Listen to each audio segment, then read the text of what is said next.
Hulikam ang pagsalpok ng van sa isang multicab sa South Cotabato. Patay naman sa Negros Oriental ang isang rider na nakasagasa na ng aso, nabangga pa ng bus. Nakatutok si JP Soriano. Normal na trapiko lang sa unang tingin ang kuha ng CCTV sa National Highway ng Seattle Negros Oriental. Pero makikita ang biglang pagtawid ng isang aso. Di na nakapreno ang paparating na rider at nasagasaan ang aso. Ang rider nawala ng balanse hanggang sumalpok sa harapan ng kasalubong na bus.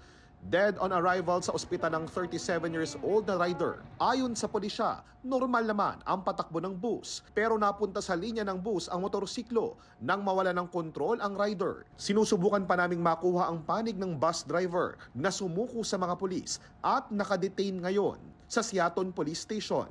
Patuloy ang investigasyon sa insidente. Hindi pa tukoy kung anong sinapit ng aso.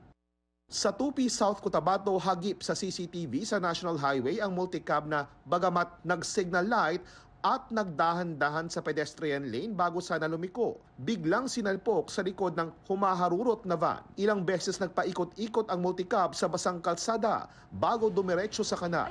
Ang nakasalpok na van nahulog din sa kanal sa gilid ng daan.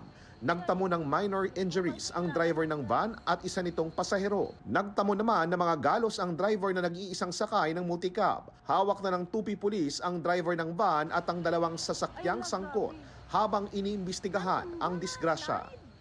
Sa Tulunan, Cotabato, humandusay sa kalsada ang isang rider at kanyang angkas matapos sumemplang ang kanilang motorsiklo. Ayon sa kapitan ng barangay, nawala ng kontrol at sumemplang ang motorsiklo nang tamaan ito ng signage na nilipad ng hangin. Dinala sa ospital ang dalawa na nagtamo ng minor injuries. Sa Cebu City, nabangga ng sasakyan ng 3 pedestrian.